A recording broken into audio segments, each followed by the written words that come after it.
Welcome back. We're here. We did it. It's been a while. It has. New setting, new vibes. Yeah. New hair. New season. New era. Yeah.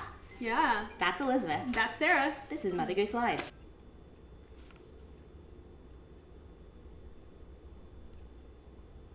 Join us as we dive into the story of the Pied Piper. So do we want to tell our friends? Do we either want to catch up or tell our friends what we're going for our release in October?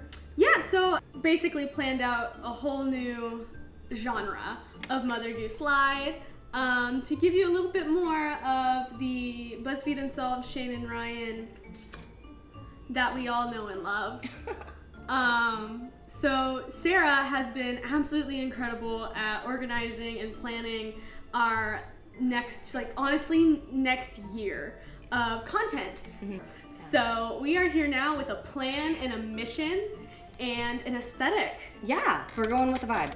We're actually going to be looking into the story of the Pied Piper over this course of, hopefully the plan is 3 episodes.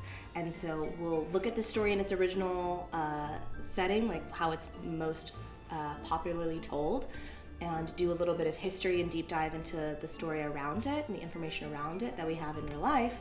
And then in episode 2, we're going to look at some theories that other people existed or ours. We're going to start to dive into what we would want to hear from the story, or what we think is the best part of the story, the best theory for what's happening. And then in episode 3, the plan is on Halloween to release our own spooky vibe story of the Pied Piper, and have it be more of an oratory storytelling experience where we've created the story basically in episode 2, and then we write it up and then tell it to you guys on Halloween. Mm-hmm. And you get to hear kind of a fun, creepy story of the Pied Piper. Yeah, a bunch of stuff has started for us. Yeah, we're excited. So join us as we start a new season and a new kind of idea. Yeah, a new era, personally and professionally. All the things. Hopefully that didn't get caught on. It probably did. Probably did. All right. You ready? I think so. Oh, God. Oh, good Lord. God. That was not as good as I wanted it to be. It really got caught. I think that's perfect with MGL. Yeah, thank you. All right. This will be evidence for later. I decorated them. She did. I'm going to gently place that. Gently place it. You could also put it on our little shelf we have in here. Well, we do have a shelf on there. Okay. It has a book about succulents on it. We have our case file for those of you who are our viewing audience. Which you should be, because it's the best audience. Honestly, it's so much fun. Oh my God, the aesthetic. Yeah, I did the whole thing. Oh my God. How did you do this? On Canva. Dang. Yeah, I had some fun. Okay, so this is our case file. So I did this whole thing. Part of this, mainly this is for Elizabeth, but if you guys want to see it, I did a whole murder case file kind of. I love murder. Let's retry that. I love true crime. There you go. Okay, so I'll dive into this. So this case file, I put a bunch of just German names. Heinrich, Gunther, Ingel, Yermgard. I don't even know. I can't even pronounce them. I removed all Latin and German so you wouldn't hear me try to butcher a language.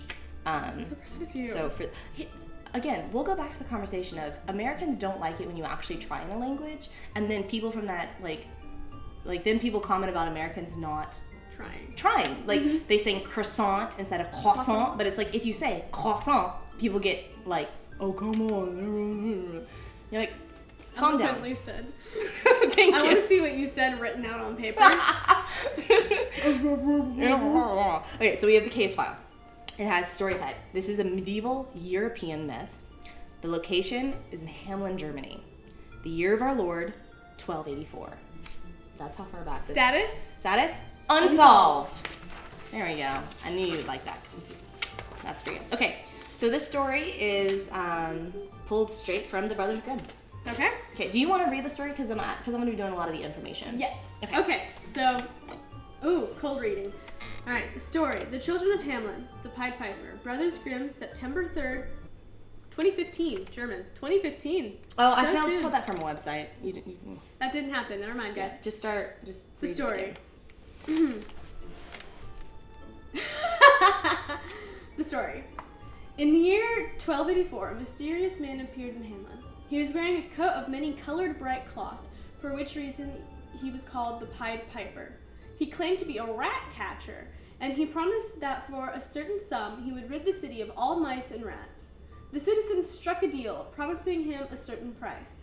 The rat catcher then took a small fife from his pocket and began to blow on it. Rats and mice immediately came from every house and gathered around him. When he thought that he had them all, he led them to the river Weser, where he pulled up his clothes and walked into the water. The animals all followed him, fell in, and drowned. Now that the citizens had been free of their plague, they regretted having promised so much money, and, using all kinds of excuses, they refused to pay him. Finally, he went away, bitter and angry. He returned on June 26th,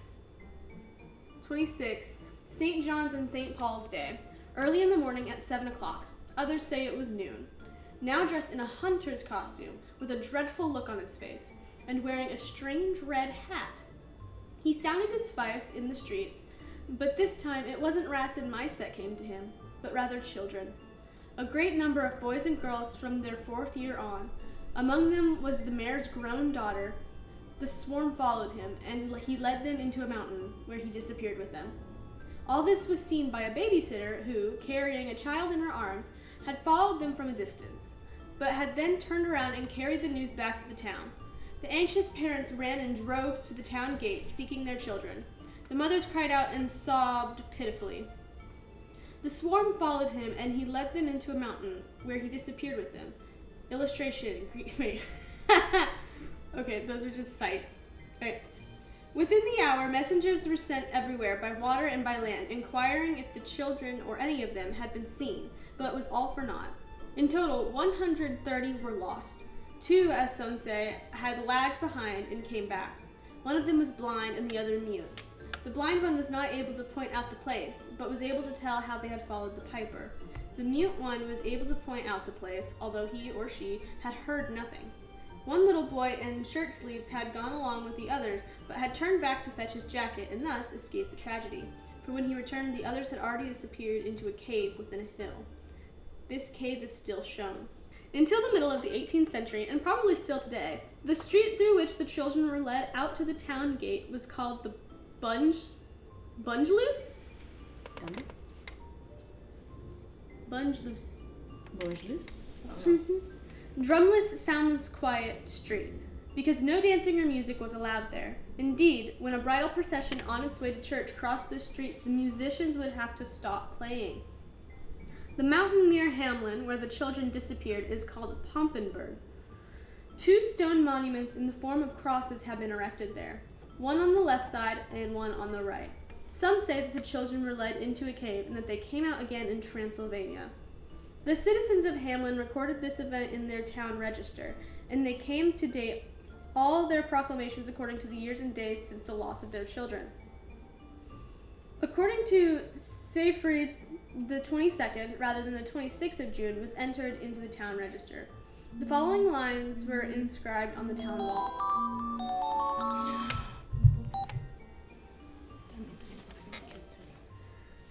The following lines were inscribed on the town wall. In the year 1284, after the birth of Christ, from Hamelin were led away 130 children born at this place, led away by a piper into a mountain, and on the new gate was inscribed, Centum terdenos cum magos ab urbe puellos. Oh my god, for the years of Latin diction I have taken for my degree, you'd think I'd be able to do this better. Duxera ante annos, a lot of numbers, condita porta fuit. This gate was built 272 years after the magician led the 130 children from the city. Anyway, all right, so you ready for some history and background? We're gonna start with the end of the Roman Empire. Okay. I'm just kidding.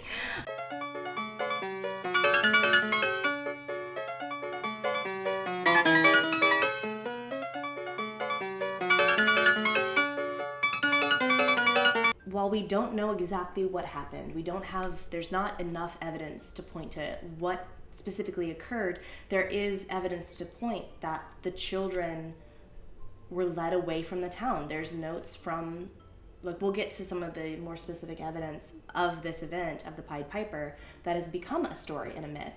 But there was something that happened. The event actually occurred. Right. Whether or not it is as, like, mystical as the story makes it out to be, this is actually a tragedy that did occur in this tiny town. That still, like, echoes into Hamelin's existence today. And maybe some of it's a little bit commercialized, but it was such a big moment that it's iconicized there and has been shared and spread.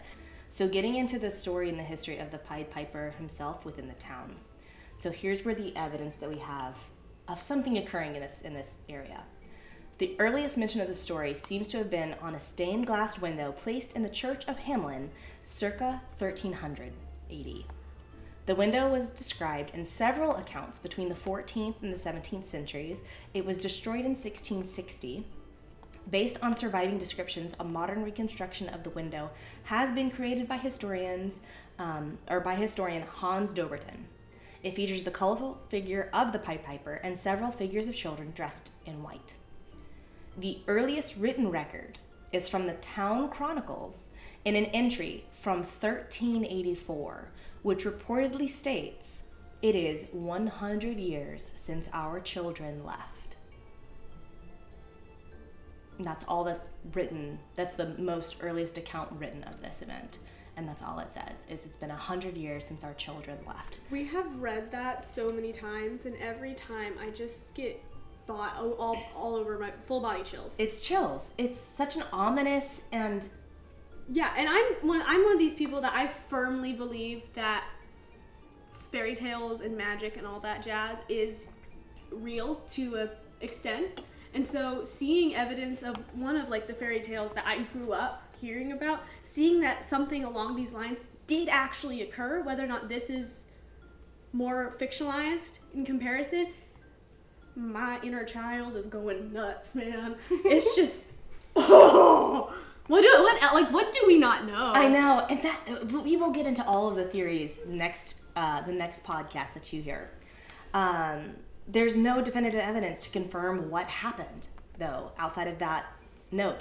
And in fact, in the Grimm's Brothers story, in the idea of rats, that's a modern addition to the story. Really? It wasn't added. That's not original to the story or any evidence at all until the 1559. Until the 1559. Until the 1559. Perfect. Basically, a storyteller came in and added that after the fact. Wow. So, and that's, if you know your Black Plague history, the Black Plague doesn't hit until like the 15th century or a little bit. Like You're right. I didn't even think about that. So it's probably during this time that they incorporate the rats into the story as per their either active or recent history with rats. I wonder why. Like, why is it just like, oh, you know what we need to do? Rats. Well, I mean, it's a rat. It made me think of you. Yeah. That's a story for another day. But I think like because the Black Plague happened. And yeah. Whether or not like they knew much about rats and stuff at the time, like it's a storytelling thing. Rats. We're the rats. I'm just still reeling about the fact that this like is a thing that I've heard. There's How did just 130 children disappear and nobody knows what the hell happened? No one noted exactly what happened. So I don't know. That's gonna be one of those things like when I die I'm gonna ask God. Yeah. I'm like, what the fuck, dude? Yeah. That's why this was the very first episode we recorded, and we did not realize how deep the Pied Piper information went. We were just like, oh, this one's cute. Yeah. Holy hell. We were like, this one's a classic. And then when we got into the history, we were like, oh my gosh, there's so much more to this than one long episode couldn't even cover. Right. We had gone on for like an hour and a half with all information, and we were like, we can't share. This is our first. No, and we were like looking it up as we were doing it, and we were like, we'll save this for when we know what we're doing. We didn't, because we still don't know what we're doing.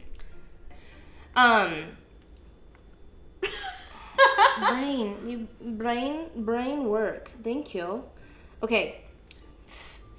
Fascinating. So it's like there's the evidence is just it's. What gets me is the fact that we have this like secondary evidence, but we don't have like any true primary resources.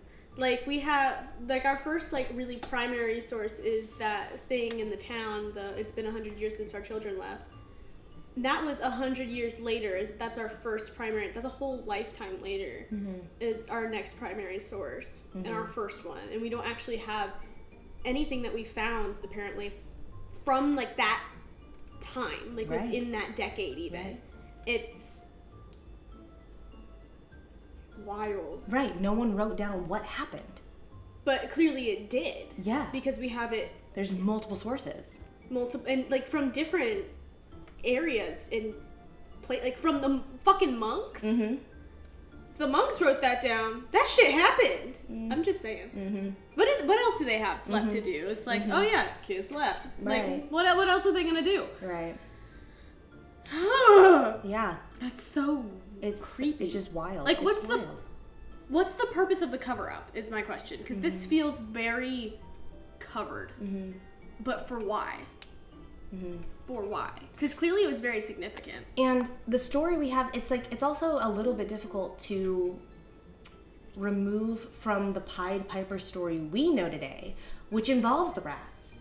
Because it's almost too easy to like think about what happened in the town and being like, oh well, you know, the children were let out like the rats, but the rats weren't in the story originally. And then there's also like, if you forget that the rats weren't originally in the story, you can easily go, oh well, they just died of the plague, but the plague hadn't happened yet. Yeah, there was like little plagues that happened, but not to that level. That happens all the time. People get sick and die. It wasn't like the bubonic, like the great Black Plague. the Black Plague time frame happened hundreds of years later. It was added to the story, and so we have this thing, rats not included. Rats sold separately. Rats sold separately. You've heard it here, folks. Merch. Rats sold separately of this event that actually did, like, was honest, like, whether or not how it happened, why it happened, was a tragedy for this town. I mean, if you think about it, 130 kids, only 3 children left in the town, that's gonna do horrible things to your economy and to the continuation of the town. It's like, oh man, now I have to make more kids. Like, whoo, that's a travesty. Right. Yeah, it makes sense that the town basically like started to pinpoint time frame between before that moment and after that moment. Yeah. I mean, it's crazy. But it's like, and where is all the information from that 100 years? Exactly. So that's what's terrifying. First piece of evidence we have from the town chronicles is literally just says our children left. But this one, I'm eating a saltine. Yeah, you're eating a saltine. Hold on. No, you're good. I gotta eat, guys, or I'll vomit, and no one wants that. No one wants the family chuck-it bucket. Alright? No one wants that. But that original thing didn't say anything about the Pied Piper. Right. Then all of a sudden, a monk just says, Right. Piper. What? We just had a moment where we were talking about commercialization. Mm-hmm. So, oh God. there is in Hamelin an inscription found, written in Latin originally, on a house known as, and I'm going to butcher the German, Rattenfangerhaus. So Rattenfangerhaus, which means the rat catcher's house, or like implying the Pied Piper's house, who was known as the rat catcher. Like it became town, lore that the rat catcher is the Pied Piper. The Pied Piper is a rat catcher. One and the same. One and the same. And again, that monk did not write of rats. They're not added when the monk wrote this in like the 1300s. Where are the rats coming from? So then in Hamelin, there gets to be a rat house, the rat catcher's house. It becomes the rat catcher's house.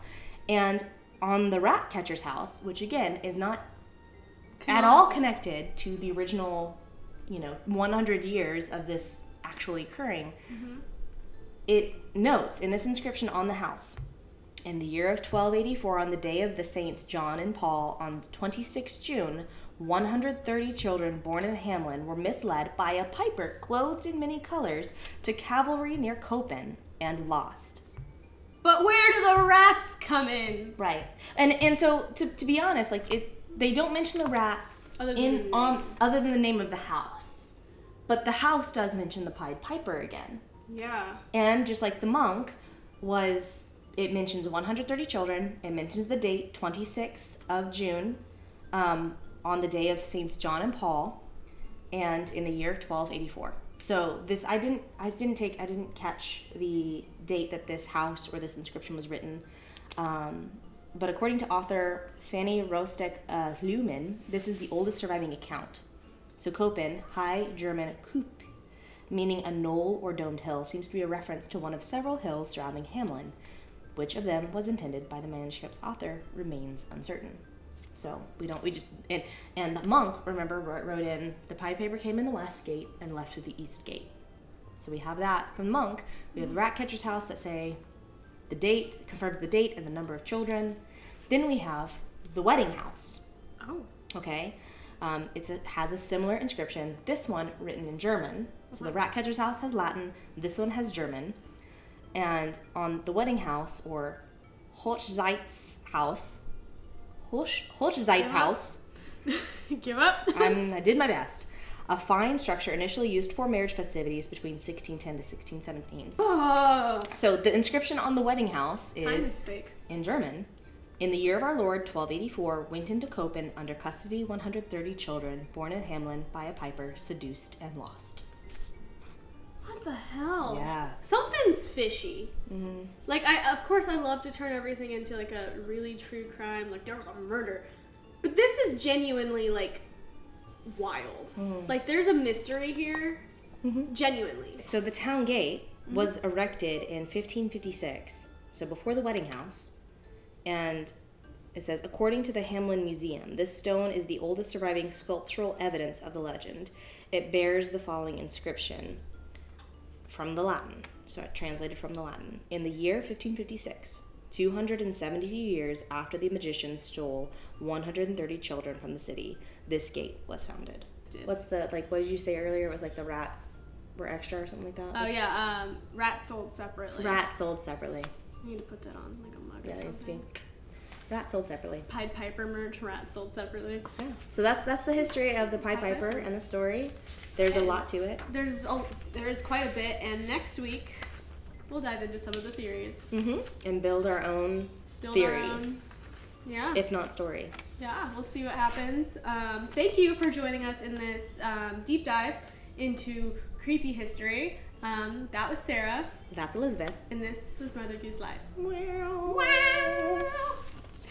We never know how to do these things. I mean, who does?